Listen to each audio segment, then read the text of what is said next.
Hi, Erin. Hi, Samantha. How are you? Oh, I'm doing great. How are you? I couldn't be better. As you already know, I am coming to you live from the Dominican Republic where we are on vacation. We're having a great time. Who's all with you? It is my partner, my human. I like to call him my human. His name is Cole. And then our best friend, our best couple friend, Carter and Robin. So they are all at the pool while I take a quick break to get some AC and cool down and hang out with you. Amazing. Is it just like a fun vacation? Yep, just a fun vacation. I wanted to go to Europe because I haven't been since pre-COVID. And my partner was like, "No, if we go to Europe, you're gonna have me on a train every other day going somewhere new, and all I want to do is sit somewhere and have people bring me drinks and relax and see the beach." And I was like, "Okay, fine." So I can't It, complain. I was gonna say it's Um, true. Like a lot of people do Europe, but you don't really relax. you don't. But I'll tell you, since this is a diabetes podcast, I jump at every opportunity to go to Europe because when I am in Europe, the amount of insulin that I need to take for what I'm actually eating is far less than when I'm in the US or here in the DR even. It's just crazy. So I'm like, let's go to Europe. I don't need any insulin comparatively. Do you think Um, that's just because of like we have so much processed related foods?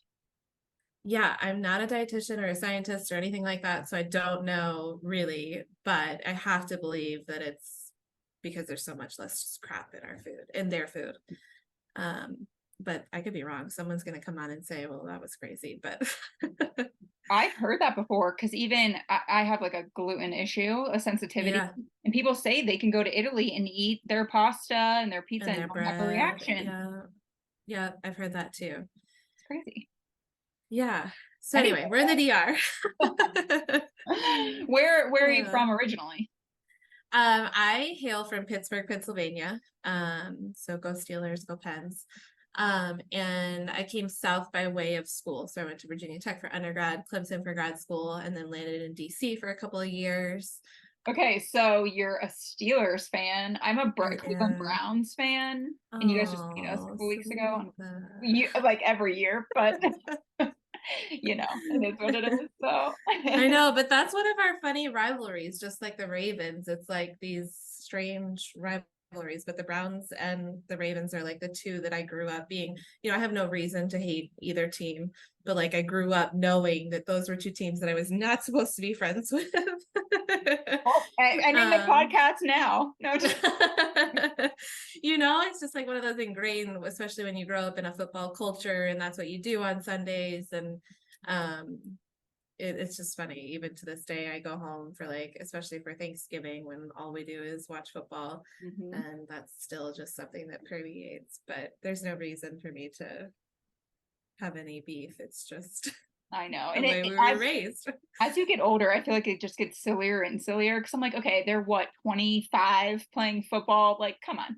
Yeah, yeah, you're so right. It does get sillier and sillier, but it's still like fun to do with your family. So Yeah, it's still fun to do, but it's yeah. so tell us about your type 1 diabetes diagnosis. Uh, okay. So before we hopped on, you were telling me a little bit about 3 days prior to when you were diagnosed. It made me think about what happened during my diagnosis. So I was 11. Um, so I've lived with it far longer than I ever lived without it. And basically I woke up one morning. What I remember and what my mom remembers has been like pieced together over the years, or really just our stories have melded. But I woke up, was sick, didn't want to eat anything, couldn't really keep anything down. And my parents were like, "Oh, that's just a stomach bug, like send her to bed." I would say over the course of like 3 or 4 days, it just progressively got worse. A lot of peeing, um, throwing up. I literally couldn't keep anything down. What I could keep down were like Gatorade or water. And my parents were like, well, of course she needs something. Like she needs electrolytes to get her better. Like that's what you do when you're sick. You get electrolytes in you, you drink a lot of water, a lot of fluids. So I'm like pumping Gatorade. And back then they didn't have Gatorade Zero or like any low carb Gatorade. So I'm drinking the real deal, and it honestly got to a point where I had brain swelling.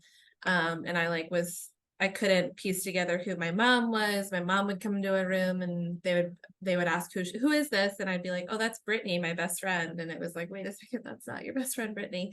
And it just kept happening over and over. And my mom was like, got to a point where she was like, this is not a normal stomach bug. We've got to go to the hospital. So I was taken in, my blood sugars are like 600 plus, which I'm surprised that even reads. I feel like once we get over a certain amount, it doesn't even read anymore, but maybe the hospitals have a better way. And then from there, I was hospitalized for probably a week as they like brought me down and then made sure I was good, but made sure the brain swelling was okay. And that's about all that I remember on it. I remember from there, obviously we had the honeymoon period. So I was on shots for a while, carb counting. And then like over the course of my middle school, I guess I was finishing out elementary, headed into middle school years, obviously trips to the nurse all the time, honestly using the nurse to get out of class sometimes. Be like, hey, you gotta go. But yeah, I would say that's like the Reader's Digest of my diagnosis story, which is probably very similar to so many others too. So you were on shots. So what was it like back then? Like, were there even pump options? There were pump options, and there were also like I was very privileged and continue to be very privileged, and I'll own that. But diabetes camps were like really big, and I was fortunate enough to have parents that could afford to send me, which I know is not the case for everyone. But I would go, and like I hated the idea of a pump when I was young, just because I was always someone who like, even to this day, I put my pump in my bra. Like, I don't really care. I don't want people to see it. It doesn't need to be out for the world to see. I'll tell you, my social media has changed that a little bit for me. Um, but I didn't want a tube on me. I was a very active child and still am pretty active. So I was very against the pump. And then of course I went to diabetes camp and everybody had a pump. And then I was like, oh wait, I want a pump. So then I switched to a Medtronic pump. I would say I was in like I probably was like a freshman in high school when I decided to switch to the pump. And Medtronic Novolog, and truly was on Novolog. I don't know, we'll have to talk about this, maybe we table this, but it was on Novolog until really recently. I switched to a new insulin that I am obsessed with. So anyway, I don't know that I answered your question, but I was on shots for a while and then went to Medtronic, and now I'm on Tandem. And I can't say enough good things about Tandem. I'm not sponsored by them in any way, shape, or form, but I am obsessed with their product.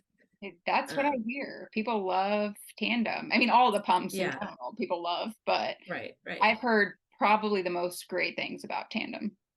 Yeah, and I'll tell you, Medtronic just came out with one, I mean, you know better than I do probably, but Medtronic just came out with their newest, and I am told, I have not experienced it myself, that it's next level, that it's finally like that Medtronic is catching up finally, because they've been behind, I would say, for a little bit. They've been behind Omnipod, they've been behind on Tandem, especially with the connectivity and speaking to CGM. And Medtronic CGM was terrible for a long time. I remember I tried that one time. And I'm told, everybody go fact check for yourselves or give it a try if you can. I think they're doing some 90-day periods where you can give it a try with no strings attached. But supposedly it's good stuff. I'm not willing to jump yet because I'm obsessed with Tandem and the way it's talking to my Dexcom, and Dexcom just came out with the G7. So once that talks to Tandem, I'll probably just go to the G7. But could be making a comeback. Medtronic could be on the rise. To get like a rep on the podcast to talk about something, because you're right. Yeah, you should. I think like They would be. I was Go gonna say, I ahead. think through like social media, I might know one person on Medtronic. Like everyone is either Tandem or Omnipod. Yep, same. And I don't know. We'll see. They could be back. So what do Stay you like tuned. about Tandem? Like why do you want to stay on it? So I switched to Tandem just for a little bit of like context. I was on Medtronic. I don't even remember what the name of the pump was, but I was on it forever. Um, so I was probably behind in and of itself for like switch in terms of technology and what was available. And it was, you know, how you get into the contracts and you have I don't even know how many years the contracts are, to be honest. I should, but you're stuck because of insurance and because of the warranties on the pumps. You're stuck for like 4 years ish, I want to say, on one pump, and then your insurance doesn't want to cover a new one. So it's always a hassle.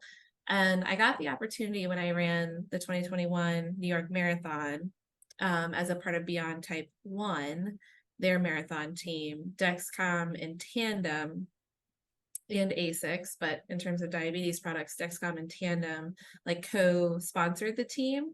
So Dexcom let us try some G7s for, I think they gave us a 3-month supply, or sorry, G6s, 3-month supply of G6s. And then G7 wasn't out yet. And then Tandem did the same. They gave us like 3-month supply of the pump with the Control IQ technology, which means it talks to Dexcom. And from there, it was just like, this is insane how good this is. Like first of all, I had started Dexcom a little bit before that, but to have that CGM is a game changer in terms of management. And like, we can get into this too, but running. So my whole shtick is I'm a huge runner, and running with diabetes, A, it helps me manage my diabetes, and B, it's just really good for you and me. And endurance sports are my thing. So, but managing your sugars while you're doing endurance sports is like a whole nother game. And when I had my blood sugars every 5 minutes, I was like, oh, I was basically running blind before, right? Like I would check my blood sugar before I went for a run, and then I would just kind of wing it. I would be like, cool. Like, I'm going to be honest, I'm a terrible diabetic. I was never even like carrying my glucose monitor with me. I was just running. And now to have it every 5 minutes and know like, okay, my blood sugar is stable, it's going up, it's going down. Generally it goes down when you run. So I know when to fuel. Game changer. And the fact that my pump, so you asked me why I love Tandem, to get back to that, my pump cuts off, right? So it stops giving me insulin when I hit a certain level, or if I'm going down, it says, we're not going to keep pumping her basal rate because she's going down. So that's why I love Tandem. Yeah, no, that's amazing. And I also love to run. So that's why I agree with Yay. you, because I'm on MDI. So Okay. I know that once I take my long lasting, it's in there for 24 hours. And so that would be Yeah. super nice. Yeah, it was a total game changer. It's also a game changer for overnight. I don't know if you've struggled with this, but I I used to get hypoglycemic seizures all the time because my blood sugar would drop overnight. I would wake up in the morning, think that I was able to go start my day, and my body would be like, haha, your blood sugar is way too low. You cannot start your day. And obviously, you don't need as much sugar to function when you're sleeping. Not that it's okay to be low when you're sleeping, but like, you just don't need as much. The second your body gets up to move, it's like, oh, wait, I need that sugar. So, anyway, I would have hypoglycemic seizures quite often, or far too often. Should not admit that. Or maybe I should and normalize it, but it's completely fixed that. Like I can't remember. I haven't had one since I had Tandem and Dexcom talking to each other. And I know other systems talk to each other too. So to have that feature is just chef's kiss. It's crazy to me though that your long lasting would have that much of an effect. Like like food insulin, I can obviously can't stop that because you already took it. But Yep. I'm like, it's crazy to think that your long lasting has that much of an effect, because I don't see it. I just take it once a day and I'm done. But like, it Yeah. would be interesting to see it over a 24-hour period. Yeah. Yeah. Well, and all I take is everything is short. Oh, I don't take any long lasting. ooh, okay. So So, my basal rate is continuously pumped, which acts as my long lasting. Um, and obviously I've worked with my doctor to figure out what that basal rate needs to okay. be. But like when I was on Lantus, I want to say I was taking like 18 units of Lantus. That was before I was on the pump. And then when you switch to the pump, it's all short acting. Okay. So they just break it up for you. Yep. Okay. Yep. So the basal is like a constant drip of however much one person might need. And then your bolus rates is when you eat, and you have a carb ratio. So like my carb ratio actually changes throughout the day. So sometimes it's like 1 unit for every 10 carbs. Sometimes it's 1 unit for every 15, depending on the time of day. Yep, and the probably what you're eating too. Yeah, yeah, it depends. I know every day is different, you know. Yeah, it really is. So tell us more about the running. So do you like what time of day do you typically run? Do you have a schedule or what's it like? My coach would love for me to run in the morning, but I hate the mornings. Um, I and it's, the more you get into running, the more you know that practice is so important. And every race is in the morning, except for like the race in Las Vegas and other night runs. But to answer your question, I'm a nighttime runner. I love running in the evening. I like running the stress of my day off rather than waking up and getting after it. I love to sit with my coffee in the morning and have my normal number two and not feel like I'm going to do that in the middle of my run. Great point. Real runners will know. um, so yeah, I really like to take that process in the morning, and I don't want to rush out the door and run. However, it's been unavoidable for me to have to run in the mornings during the summer and the heat and the humidity. It's just unbearable. So Right. Yeah, that yes, that makes sense. So when you're running in the evening though, does that complicate things because of do you have to plan out like when you're going to eat dinner or when you had lunch or anything like that?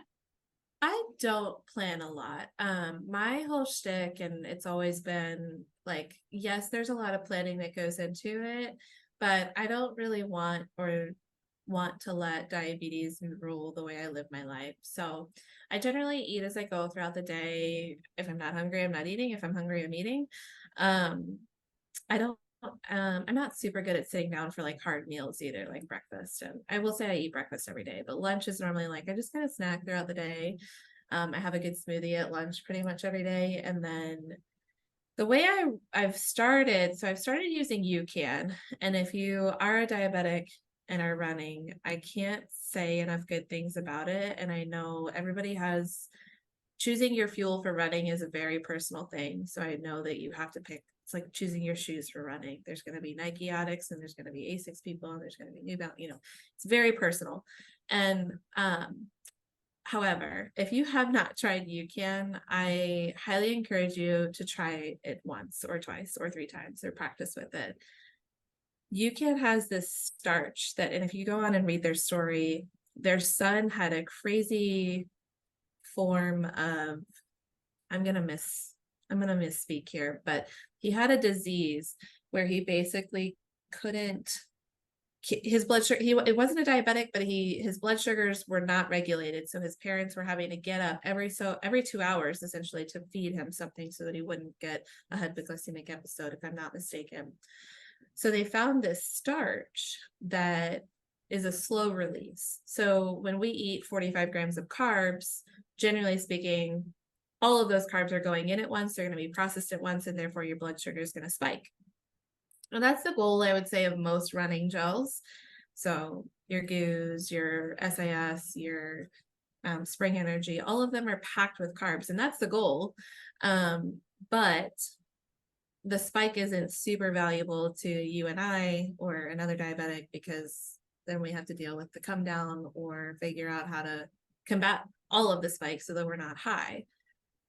UCAN slow release. So although it's 15 grams of carbs, it's slowly giving that to you over the time of, I don't know what the time span is science wise, but I would say I take one every 30 minutes when I'm running, and I try to start my run with about 20 grams of it already in me so that it's already working to slowly release before I start my run. And it's been a total game changer. Like, I did not know that it was possible to run with even kill blood sugars. I always thought, like, okay, if I'm going for a run, I have to start well over 200, which is not ideal, but like, otherwise I'm going to tank in the middle of my run and I'm not going to be able to execute. But UCAN has been a game changer for me. So they have powders and gels, and they even have, I'm obsessed with their cherry almond bars. I think it's cherry almond. But I eat one of their bars before I run while I'm stretching and foam rolling and doing my pre-run stuff, and then I go, and I can get my blood sugars to stay almost wherever I want them. So if I'm starting at 120, I can generally like Now I haven't tried it for a full marathon yet. I'm excited to do that one day, but right now I've gotten it down for the 10 mile and the half, and it's been incredible. And then queens like Emma Bates and Kira D'Amato are also using UCAN, which is makes it even more fun. Ah, wow. I've never had it before. I've never tried it. You've got to. They do free sample packs all the time too. And I can text you after this. I have a code that you can get, I think, 20% off. Heck yeah. Like all the codes. It's yeah, yeah. I obviously you have to do what's right for you, but that has been incredible for me. Okay, yeah. When did you find this out? Did you do this when you ran the New York City Marathon in 2021? No, Oh boy, do I we have a story wish. around that? Yeah, I wish. I ran New York. My blood sugars in New York were well over 400 the entire time. Am I proud of that? No. Was it fun? Honestly, New York was the best day of my life. I would run that marathon 20 times over. I would redo it over and over again. But at that, it was my first marathon. I was terrified. I had no idea what to expect. Not only just diabetes wise, but like if you've run a big race, which I'm sure you have, it sounds like you're a runner, you know there's logistics that go into it. You have to be up at 4 a.m. You have to get to Staten Island. You have to start the race. And then you just got to figure out the rest, you know? And so no, I even for part of New York, my blood sugars were just reading high, which once you're high on your Dexcom, it's like it's probably more than 400. Um, but I was terrified to give myself insulin because as a runner, I don't know if you experience this, but when I'm running, insulin on board, or what we like to call IOV, is just danger zone. Like that combined with running is just surefire way to get double A's down. And by that I mean blood sugars that are tanking. So yeah, I ran it high, and did I have the best time of my life? Yes. Would I have loved to have had better blood sugars? Yes. Do you think um, that was because of like adrenaline? I do. I think we've talked a lot about this. We being my partner and I have post debriefed this many times. I think it was adrenaline, but I also did. I ate a bagel while I was on Staten Island. So if you've not run New York, you basically get up at 4 a.m. I ate a breakfast and took my normal insulin for that. And depending on your start time, which could range from 8 a.m. to noon, you get on a ferry, the Staten Island ferry. You get to Staten Island, then they put you on this bus for like another 30 minutes or 40 minutes. It feels like forever. And then you hang out in the start zone area, and it's huge, and it's very well organized. It's a well-oiled machine. But while I was on Staten Island, after I'd gotten off the bus, I ate more because I was about to go run 26.2 miles. Mm-hmm. So yeah, the other huge mistake I made, if there's any runners listening to this, I did not fuel once throughout the entirety of the marathon, which is like a cardinal sin for runners. But my blood sugars were so high that I was like, I can't eat anything. I'm gonna just make it higher. Mm-hmm. So yeah, huge mistakes, major lessons learned. And then I ran Chicago the year after and had a much better experience. But I didn't start using UCAN until probably this spring. So within the last 7 months-ish. Okay. Yeah, and I reached out to them and told them how grateful I was and thankful. And I think they're launching some type 1 diabetes like resources and pages within here soon. So Well, your New York I, City Marathon experience, you just have to do that sometimes. Like, you know what I mean? Because then you don't really learn. You just like you need to yeah, have those terrible experiences. totally. Yeah, I learned a lot. And it was still the best day of my life. So Yeah. I ran it with Beyond Type 1 in 2022. oh, perfect. Yeah, so I know exactly what you're talking about. But I Incredible. had adrenaline highs for sure. I was so Yeah. like, excited and nervous and all the feels. So Yes. yes, Yes. Oh my God. And that was a killer heat wave. it was. Oh, I'm sorry. That looked, everyone that did that race, I was like, that looks so miserable. I don't know. It was bad. Yeah, it was bad. Even people that have ran it, like, there's all those famous people that run it like every year. They all Yeah. said that was like the most brutal year they've ever ran it. And I'm like, great. Yeah, So add yeah. that At to the least it makes you pile. feel better. You're like, well, at least I'm not the only one that was like, this is awful. Yeah, because it took me like an extra 30 minutes longer than I was planning. And I was like upset with myself at first. I'm like, Sure. are you kidding? But then I'm like, okay, I feel a little bit better now that everyone like kind of had that. Yeah. So It's so hard to separate your goals and your ambitions and your excitement about what you can do from what actually happens. And all, there's so many things that have to go into a marathon on marathon morning to make it perfect that, like, and then throw yeah. diabetes into the mix makes it Right. challenging. But yeah. Yeah, Do you exactly. have any runs coming up? Any races? I'm racing a half marathon 2 weekends from now. So I just kind of started tapering for this week while we're here. I guess my hard taper will be next week. And then I am doing another half marathon in San Antonio in December. And that's going to be the goal race. So we're just going to kind of see where I'm at in 2 weeks, not going for a PR. If a PR, awesome, but we're not doing that pressure right now. Um, and then yeah, December 3rd in San Antonio. Fun. That's Yeah. awesome. I love races. They're so much fun. Yeah. What do you have? What races do you have lined up? I don't. I need to schedule one. Okay. Okay. Come to San Antonio I in know, maybe December. I'll look it up. Yeah. I'm not doing any fulls this year, only halves. Well, Um, fools, that's just a whole nother level. Like you really got to commit to those. And it's just yeah, a lot of running. it is a lot of running. It's a total time suck. It takes all your energy. Yes. So Because not only like, yeah, you go ahead. what would you recommend to somebody who maybe has type 1 but wants to start running? Yeah. I mean, this is gonna sound so cliche, but like, go if you're on social media, use the people around you. I think that is something that I wish I had had earlier. Ask questions, but never take their word as Bible. You always have to figure out what works for you. And you know your body better than anybody else, even your doctors. So you have to kind of experiment, be willing to trial and error every food that you're putting in, every amount of insulin that you're taking. Give yourself a ton of grace because it's not always going to be perfect. I still have shit runs and I still have really great runs. It's definitely a balance. And so, yeah, I think my top piece of advice would be like, do what's best for you, even if you see the top diabetes influencer doing something different. That doesn't mean that's right for you and your body and where you live and the elevation you're at or what all the other factors that may be affecting um, your runs, and try to still have fun with it. I think that's like sometimes even I find myself being like, why am I doing this? Like, do I really want to run in 100-degree weather? No. So when it stops being fun, don't do it or do something different.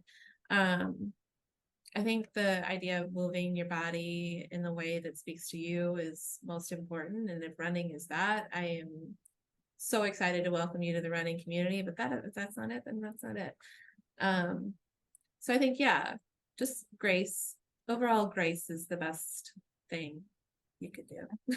Is show yourself that. Yeah, that's great. Great advice. Especially, and it's funny you say that about how running might not be the option for you because it is true. Like people will do a race and then they either love it and they want to sign up for another one, or they're like, I'm never doing this again. Yeah. And if it's a never, then, my whole thing is also if it's not a hell yes, then it's a hell no. So, like, it's got to be a hell yes. You got to love it. Because, like you said, if you're going to sign up for a marathon, it's going to rule your world. It is going to take your social life. It is going to take every ounce of you to get up on a Saturday morning to run 15 miles. And then you're going to want to nap when you're done. And after that, you'll maybe do the chores around the house. Like it takes over everything. And it's a lot of thought that has to go into it for anyone. But then, like you said, add diabetes and it's like a whole nother monster. But I think there are really good communities, especially the social media and what you're building, Samantha, or have built, I think are really important for all of us, runners or not, um, just to share our stories and normalize that Mhm. we're not perfect and that I ran the New York City Marathon with 400 blood sugars and still made it. And I got a lot of heat leading up to that marathon because I used to make my blood sugars really high. And I got some haters in my DMs saying that I shouldn't be telling people that my blood sugars were that high, but that's what I had to do. That's what worked for me.